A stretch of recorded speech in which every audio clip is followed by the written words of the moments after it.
Right, I'm back. This has took about a minute or so longer. I just want to kind of show you in the bowl what it looks like. It's supposed to look like that. So it actually comes away from the ball at the bottom. The reason being is when you do start kneading it, you'll find it kind of wants to spread around all over the place. And it looks a bit kind of sticky, and I call it pools at the bottom. So it looks like it's turning around itself, and the bottom looks a bit of a mess, and it's not really doing much. And as it kneads and kneads and kneads, as the gluten develops and gets stronger and stronger, it kind of wants to stick together and kind of come together as one. So it's kind of showing you that the kneading process has worked. It's done its thing, and it has become more and more elastic as it's been kneaded. And it is quite an enriched dough, but like I say there, as you can see, it's got a good stretch on it. So that's done what we want. So the gluten has developed. It's got a bit of a shine, and it looks smooth, which it didn't quite look smooth enough at the 15 minutes. So I'm gonna get rid of this. And then I'm going to take that out, and we're going to form a ball. So first things first, create yourself a little bit of space here. Just make sure there's nothing on the top. It's been cleaned down, but just where the machine's been. And all I'm going to do is I'm going to remove this from here, and I'm going to turn it out, and I'm going to try to form a ball. Now, let me just say, this notoriously is a bit more sticky than some of the doughs I've worked with. So we have to employ one or two little tricks sometimes. So let's get it out and see how we go. So that's, yeah, it's a little bit tacky, it's a little bit. I've changed the recipe a tad there. Nothing that would affect what I'm doing. But like I say, I had to adapt because I put too much milk in. So it just had to adapt by putting a bit less water in, which is fine. So what we're going to do, we're going to try to bring the dough together. This is like a wallpaper scraper, and if you can imagine, all we're doing is on the surface like that. We're going into the dough confidently, and we're going kind of round the dough to push it in on itself. And like I've explained many times before, but I'll explain it one more time because I think it's important. What we're trying to achieve here, because there's always a reason why you're doing something, and if you don't explain the reason why you're doing it, sometimes you think, well, why bother? And what we're trying to do is we're trying to create this into a ball where the outside surface, so this is always going to be the top of the dough now, becomes more tight around itself. And the way we do that is we tuck it into itself. And I've used the analogy before, like a bed. When you're tucking a bed in, you're kind of making that sheet tight around itself so it holds its shape. So when your ball of dough holds its shape and you've got it into a tight ball, when it rises and puffs up evenly rather than out like that. Sound effects are for free. That's bit practice in that one. Anyway, enough said. So let's do what I say I'm going to do. So around the edges, and we're just going to go around and get that working on itself, and it'll become tighter and tighter the more we go around and round.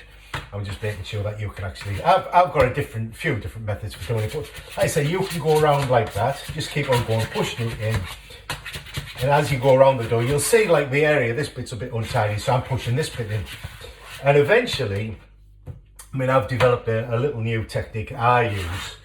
I've coined the phrase rock and roll because that feels what it does.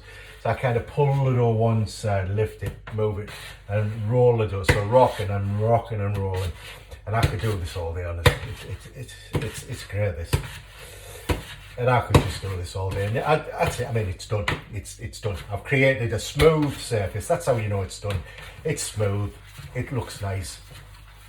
And when I'm touching the top, it's not tacky. The reason it's not tacky because that's now the skin on the top. It's formed, it's drying out. And that's one of the things that we can employ. If you think it's really is too wet to handle this, then the tack that we employ is simply this: nothing. We walk away, we leave it, go and have a cup of tea, come back 10-15 minutes, and I guarantee you that'll have started drying out. And you might come back, well, what if it's tacky after 10-15 minutes? Well, go away for another 10 minutes. Eventually, If you go away long enough, it'll be a solid lump. Take a bit of time to do that, like. But yeah, it'll make it workable and manageable. So I've seen me struggle on with doors because I think I'll do this. I'll do it. And you know, sometimes the best technique is to use your bit of nous and to think, what can I do? And that's it. That's the technique. Nothing. Just do nothing, which is easy. I mean, you've got to admit that's an easy one to do, that, isn't it? Do nothing. So that's done. So without further ado, I've got a bowl prepared, and literally it's just got a little bit of oil in it, but maybe it's about a teaspoon. Now, because I said it's a little bit of a sticky, I'd normally give it just a smear, but I've got enough to get a light coating on the inside of this. Not, like I say, it's not a swimming pool of oil, but because this potentially can be a bit sticky, then we're just going to give that bowl a little bit more love, care and attention, because we're thinking one step ahead, forgetting it out, aren't we? Always one step ahead, thinking what we're going to do next. So all I'm going to do is I use these disposable shower caps, which are brilliant. Don't have much hair now, so no need for me. I think my hair's I just need disposable hair now, if you know anyone that's doing a bit. And yeah, we're just going to stick that in the room, nice warm place. It's got a double dose of yeast in, so it won't take a lot of time to rest. Actually, this stage is, I always get confused, but this stage is actually called the resting stage. It's the final stage after you've shaped it. Is called the proven stage. So this is technically resting. So let's have a little rest together. It's a bit about an hour.